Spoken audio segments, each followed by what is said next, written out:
Je m'appelle Samuel Grant. Le 17 septembre 1993, j'ai pris le poste d'inspecteur principal de l'État dans la réserve d'État de Kronotski. Pour les non-initiés, il s'agit simplement d'un garde-chasse. J'avais alors 40 ans, j'avais servi dans les troupes frontalières en Extrême-Orient, j'avais une formation d'ingénieur et toute une vie que je devais laisser derrière moi. Beaucoup de gens se demandent comment un ancien officier a pu se retrouver dans la nature sauvage du Kamtchatka. Je plaisante généralement en disant que j'ai toujours rêvé de la taïga. En réalité, tout est beaucoup plus prosaïque et terrible. Le 26 juillet 1993, j'ai assisté au meurtre de Valentine Mitchell Lister, vice-ministre de l'Industrie de la Défense. Je me trouvais au mauvais endroit au mauvais moment. Je quittais le bâtiment du Progress Design Bureau, où j'étais consultant sur les systèmes de surveillance des frontières, et j'ai vu 2 hommes masqués tirer sur la voiture officielle de l'Istratov dans le parking souterrain. Ils m'ont repéré. J'ai couru, j'ai atteint les escaliers et j'ai donné l'alerte. Lorsque la police est arrivée, les tueurs avaient déjà disparu.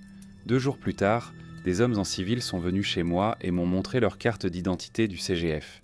Ils m'ont dit que je devais les accompagner pour témoigner. J'ai pris mon sac tout en élaborant mon plan d'évasion. À l'entrée, j'ai traversé les cours. J'ai rencontré un camion au hasard dont le chauffeur a accepté de me déposer à la gare. 3 jours sans dormir, des trains, des autostoppeurs au hasard. L'argent m'a permis de rejoindre Khabarovsk, où j'ai rencontré un vieux collègue, Vincenta Sulivana. Il a écouté mon histoire, a sifflé et m'a dit « Tu dois disparaître. Il faut que tu disparaisses. Je connais un endroit au Kamtchatka où personne ne te trouvera. » C'est ainsi que j'ai atterri dans la réserve de Kronotski. 10 219 km² de territoire sauvage, plus que certains pays européens. Des montagnes, des volcans, des geysers, des sources thermales et plus d'ours que d'hommes. C'est l'endroit idéal pour se cacher. Des hélicoptères viennent ici 1 fois par mois avec des provisions et du courrier. Il n'y a pas de communication normale. Les stations radio fonctionnent par intermittence en raison de l'activité volcanique. Pendant les 6 premiers mois, je me suis réveillé à chaque bruissement. Puis j'ai réalisé qu'il s'était écoulé suffisamment de temps pour que l'on cesse de me chercher. La taïga m'a accueilli à contre-cœur. Le premier hiver a été une véritable épreuve. Des gelées à 30 degrés, de la neige jusqu'à la taille, des pistes glacées et le sentiment constant d'être un étranger ici. Plusieurs fois, j'ai frôlé la mort par manque d'expérience, mais l'endurcissement militaire et l'instinct de conservation n'ont pas failli. Aujourd'hui, en repensant à mes 5 années de service à Kronotski, je me rends compte que la taïga m'a apporté ce que ni l'armée ni la vie dans une grande ville ne pouvaient m'apporter. Elle m'a appris à voir, à entendre et à ressentir. Elle m'a fait passer d'une bête de somme à un homme qui connaît sa place dans le monde. Au fil des ans, dans ma pratique de garde-chasse, toutes sortes de choses se sont produites. Mais ces 2 histoires, elles m'ont changé, m'ont fait repenser à beaucoup de choses auxquelles je croyais ou ne croyais pas auparavant. Ce sont elles que je veux vous raconter.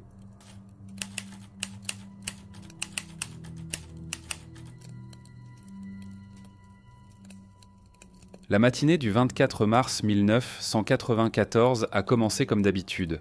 La température était de -12, la couverture nuageuse variable et le vent d'ouest de 3 à 5 mètres par seconde. J'ai planifié un détour du secteur sud de mon site, un itinéraire de 18 km à travers les terres de Bloudol jusqu'au pied du volcan éteint Kronotski. Départ à 7h30, heure de retour estimée à 19h. Dans mon sac à dos, j'ai mis un ensemble standard. Un thermos avec du thé, des rations pour une journée, des chaussettes et des gants de rechange, une boussole, une carte, une trousse de premier secours, des allumettes dans un emballage étanche, une lampe de poche avec des piles de rechange. À la ceinture, un couteau et un talkie-walkie. Et bien sûr, une carabine SKS. Elle est trop lourde, mais dans la taïga, on ne peut pas se passer d'armes, surtout au printemps, lorsque les ours se réveillent affamés et en colère. Les 2 premières heures de route se sont déroulées tranquillement. J'ai suivi le chemin familier, marquant périodiquement des traces d'animaux sur la carte, principalement des lièvres, des renards et, à un endroit, une zibeline. À 9h45, je suis arrivé au ruisseau Izvilistomu, où j'ai remarqué une chose étrange. Sur la rive opposée, la neige était froissée, comme si quelqu'un avait traîné un objet lourd. Les traces étaient fraîches, elles n'avaient pas plus d'1 jour. Il n'y a pas de touristes dans la réserve à cette époque de l'année, le personnel ne se promène que sur des itinéraires convenus. J'ai traversé le ruisseau sur un tronc d'arbre et j'ai examiné attentivement les traces. La nature de la neige froissée indiquait qu'un objet de 70 à 80 kg avait été traîné. La direction était l'est, vers la vieille colline. J'ai décidé de vérifier. J'ai fait une marque dans mon carnet, j'ai informé le cordon par radio de mon changement d'itinéraire et j'ai suivi la piste. Après 1,5 km, le sentier s'est interrompu dans une fissure dans les rochers. Une entrée étroite à peine capable de laisser passer un homme. En d'autres temps, je serais peut-être passé outre, mais l'expérience d'un garde-frontière m'a fait penser que quelque chose n'allait pas ici. J'ai enlevé mon sac à dos, préparé ma carabine, allumé ma torche et me suis engagé prudemment dans la crevasse. Elle s'élargissait, se transformant en une petite grotte. Le faisceau lumineux a permis de distinguer quelque chose de sombre sur le sol en pierre. Je me suis tendu, le doigt sur la gâchette. Je me suis approché et j'ai vu un homme, mort. Un homme d'une quarantaine d'années, en tenue de camouflage banalisé, avec une courte mèche de cheveux gris. L'allure militaire était évidente, même dans la mort. Un regard d'horreur se figea sur son visage, les yeux grands ouverts. Aucune blessure visible, à l'exception d'étranges taches violettes sur son cou et ses poignets. Un petit sac à dos à proximité. J'ai examiné le corps sans le toucher. À en juger par la rigidité cadavérique, la mort remonte à 20 à 24 heures. J'ai ouvert le sac à dos du défunt, des vêtements de rechange, une boussole, un couteau, une gourde d'eau et un récipient métallique enveloppé dans un tissu de la taille d'un paquet de cigarettes. Le récipient était scellé et étiqueté KB16 échantillon 7. Cela ne peut signifier qu'une chose, une boîte aux lettres, un laboratoire fermé. Ceux qui recherchaient des armes dans les années 90 étaient intéressés par ce type de conteneur. Et les prix étaient astronomiques. J'ai contacté le cordon par radio et j'ai signalé que j'avais trouvé un cadavre, un conteneur inconnu et étrange étiqueté KB16. On m'a ordonné de rester là où j'étais et d'attendre un hélicoptère avec un groupe d'intervention de Yelizovo. Je me suis assis à l'entrée de la grotte, posant ma carabine sur mes genoux. Quelque chose me tracassait. Si le cadavre avait été traîné, cela signifiait qu'il y avait d'autres personnes, et il devait être quelque part. Pourquoi cacher le corps si la mort ne semble pas avoir été violente? Et pourquoi ces taches bizarres? La réponse est venue plus vite que prévu. Quelque chose a bougé dans les buissons à 50 mètres de là. Je me suis levé lentement, la carabine prête à l'emploi. 3 hommes sont sortis des arbres. Camouflage, bottes militaires, fusils automatiques, AKS 74U avec silencieux. Des professionnels. Le chef a exigé le conteneur et a menacé de les tuer. J'ai essayé de savoir qui ils étaient et ce que contenait le conteneur, mais j'ai essuyé un refus catégorique. Leur comportement montrait clairement qu'ils ne me laisseraient de pas en vie. Le meneur a commencé le compte à rebours, me donnant une dernière chance de me rendre. Dans ma tête, j'ai instantanément déclenché un plan militaire. Distance de 50 mètres. 3 adversaires armés d'armes automatiques. Le seul abri est l'entrée de la grotte. Les chances de survivre à la résistance sont minimes. Il n'y a pas beaucoup d'options. Mais quelque chose me disait qu'ils ne me laisseraient pas vivre. Ils ont tué leur compagnon, ils tueraient un spectateur. Sans attendre la fin du compte à rebours, je me suis élancé sur le côté, j'ai roulé derrière un gros rocher et j'ai tiré 3 fois, sans viser, juste pour qu'ils se mettent à l'abri. Un trait silencieux d'un fusil d'assaut silencieux a retenti en réponse. Le chef a crié une menace, qui indiquait clairement qu'il n'y aurait pas de pitié. À ce stade, ma connaissance du terrain m'a aidé. Derrière la grotte, il y avait une descente abrupte vers la rivière. Lorsque j'ai choisi le bon moment, j'ai tiré 2 coups de feu en succession rapide et je me suis précipité vers la sortie arrière de la grotte, en attrapant le conteneur. Je me suis engouffré dans l'étroite brèche et j'ai commencé à descendre rapidement la pente qui s'effritait. Des cris et des coups de feu venèrent de l'arrière. La neige, les rochers, les branches d'épicéa se confondaient en un ruban flou. J'ai roulé vers le bas en essayant de contrôler ma chute. J'ai atterri sur un terrain relativement plat. Sans perdre de temps, je me suis précipité vers la rivière. En mars, elle était recouverte de glace qui avait déjà commencé à dégeler. C'était risqué, mais il n'y avait pas d'autre issue. J'ai couru 20 mètres le long de la glace, j'ai trouvé un endroit où l'on voyait de l'eau en dessous et j'ai fait un petit trou avec la crosse de ma carabine. J'y ai jeté le conteneur qui a coulé instantanément. Puis je suis passé sur l'autre rive. Ce n'est qu'après un demi-kilomètre, à travers la forêt enneigée, qu'il osa s'arrêter. Il écoutait, silencieux. Je n'entendais pas la poursuite. Après s'être assuré qu'il ne s'était pas égaré, il a commencé à avancer prudemment vers le cordon. Le soir, lorsque j'ai atteint la base, un groupe de la FGC et de la police locale attendait déjà. Je leur ai brièvement raconté ce qui s'était passé, mais je n'ai pas mentionné le conteneur. J'ai dit qu'il avait dû être emporté par des inconnus. Il a montré l'endroit où il avait trouvé le corps. Mais il n'y avait pas de corps. Il n'y avait aucune trace de la présence du groupe. J'ai été interrogé pendant 3 heures. Le lieutenant du CGF, jeune et tenace, sentait que je ne lui disais rien. Mais j'ai appris à garder mes secrets à la frontière. Officiellement, tout était considéré comme une rencontre avec des braconniers ou des creuseurs noirs à la recherche de minerais précieux. Une semaine plus tard, je suis retourné à cette rivière. J'ai plongé dans l'eau glacée et j'ai trouvé le conteneur. La nuit, dans ma maison sur le cordon, je l'ai ouvert à l'aide d'un tournevis. À l'intérieur se trouvait une ampoule contenant un liquide blanchâtre et un morceau de papier. On y trouvait la formule chimique et l'inscription suivante: échantillon de toxines paralysantes provenant des sources thermales de la caldeira du volcan d'Uzon. Rapport mensuel. Projet Médusa. Les tests effectués sur le site 6 ont été couronnés de succès. J'ai brûlé le papier et enterré l'ampoule sous un vieux mélèze. Personne n'a su ce que j'avais trouvé. Mais j'avais le mauvais pressentiment que quelqu'un menait des expériences interdites dans la réserve. Et tôt ou tard, je rencontrerai à nouveau les gens de ce laboratoire secret. Pendant que l'hélicoptère transportant les agents s'envolait sans rien, je continuais mon service. Chaque jour, je patrouillais sur le site, relevais les traces d'animaux, vérifiais les panneaux de signalisation et d'information. La vie continuait comme si de rien n'était. Mais à partir de ce jour, j'ai toujours emporté des cartouches supplémentaires lors de mes rondes et j'ai scruté toute trace suspecte dans la neige. Et lorsque je patrouillais dans la zone de la vieille colline, j'accélérais involontairement le pas, sentant le regard attentif de quelqu'un sur moi. Un regard venu des profondeurs d'un volcan éteint qui, en fait, ne l'était pas du tout.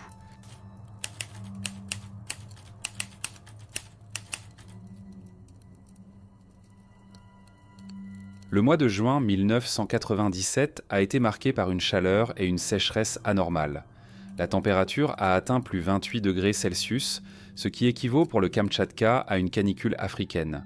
Les petits cours d'eau se sont asséchés, les animaux ont migré plus près des principaux plans d'eau et le risque d'incendie de forêt a atteint un niveau critique. Le 14 juin, à 5 heures, je suis allé inspecter le secteur nord-est, la vallée de la rivière Shumnaya, où le pilote de l'hélicoptère de surveillance avait remarqué une activité suspecte la veille. En raison de la température élevée, j'ai décidé d'être léger et de terminer le détour avant la chaleur de midi. 2 litres d'eau, des rations sèches, une carte, une boussole, des jumelles de terrain, un appareil photo et un talkie-walkie se trouvaient dans mon sac à dos. Dans mon dos, une carabine. Après l'histoire de l'année dernière avec un coq de bruyère, je ne suis jamais sorti sans arme, même pour un détour de 2 heures. À 7h35, je suis arrivé à la rivière Shumnaya, près du champ géothermique. Ici, la rivière forme une cascade de petites chutes d'eau qui descendent du plateau volcanique. L'endroit est unique. Les sources chaudes créent un microclimat où, même en hiver, il n'y a pas de neige épaisse.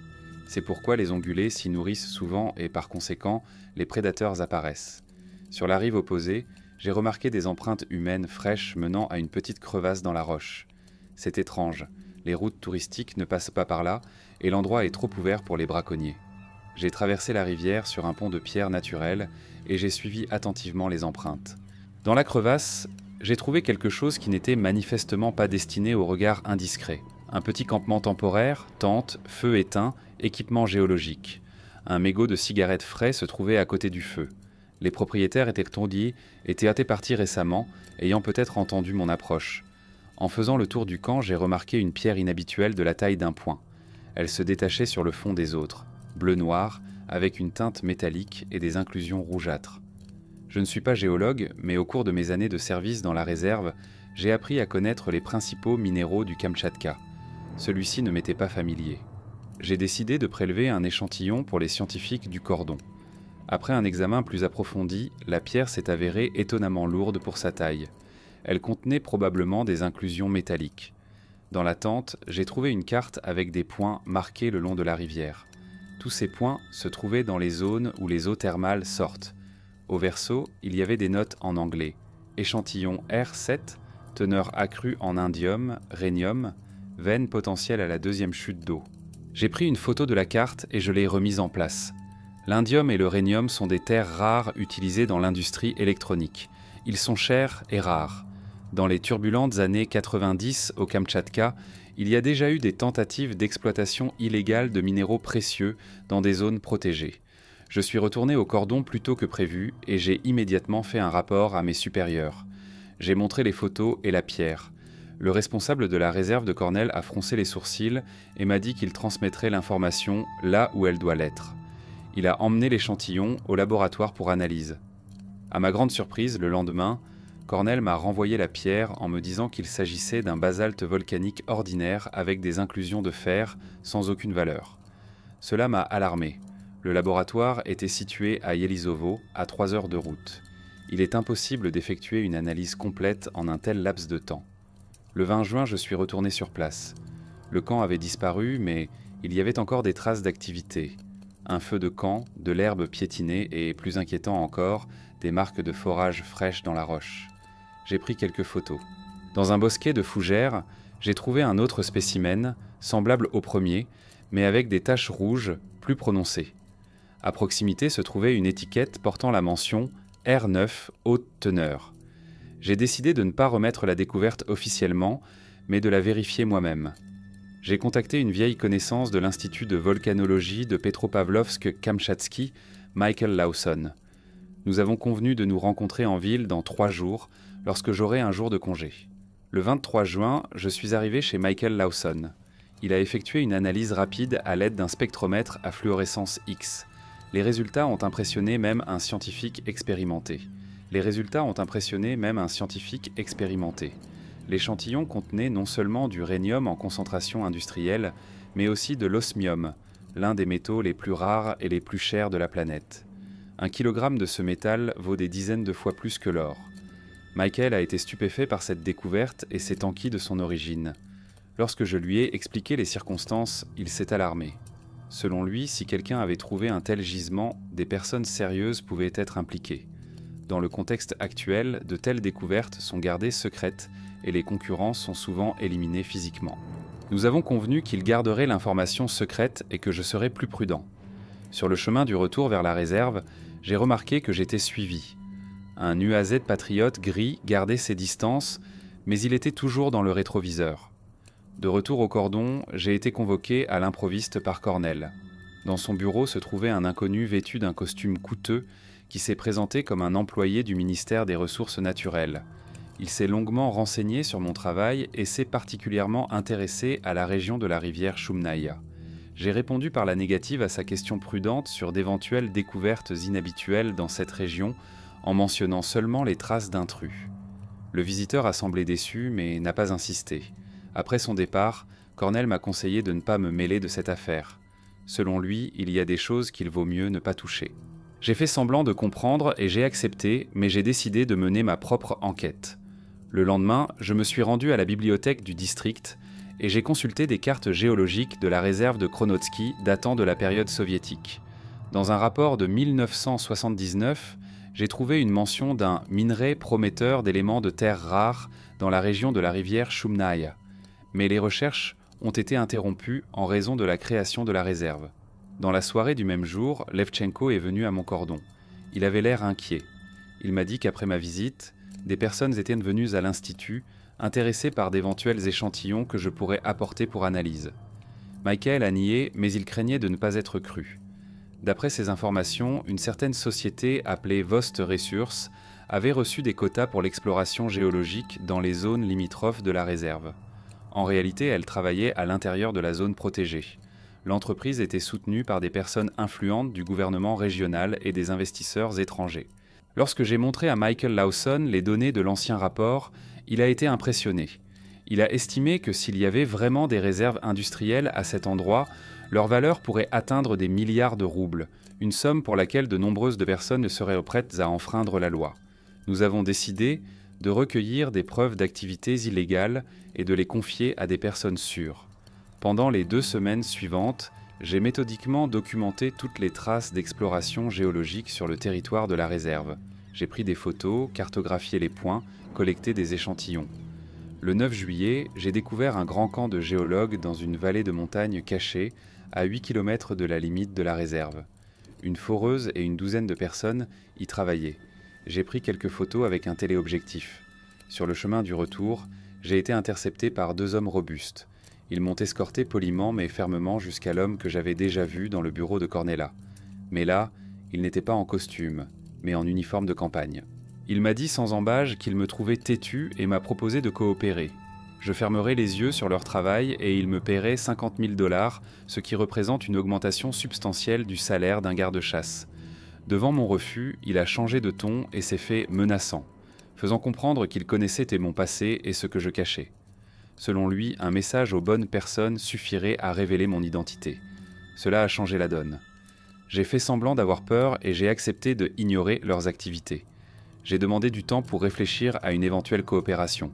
On m'a donné 3 jours. Lorsque je suis retourné au cordon, j'ai contacté l'ami garde-frontière qui m'avait aidé à m'enfuir au Kamtchatka. Vincent Sullivan avait alors atteint le grade de lieutenant-colonel au FSB. La rencontre a eu lieu à Petropavlovsk. Je lui ai remis tous les documents que j'avais recueillis, y compris des informations sur Vostresur et des enregistrements de conversations avec leurs représentants. Après avoir examiné les documents, Vincent a reconnu la gravité de l'affaire. Selon lui, il y avait exploitation minière illégale, violation du régime des réserves et peut-être contrebande de matériaux d'importance stratégique.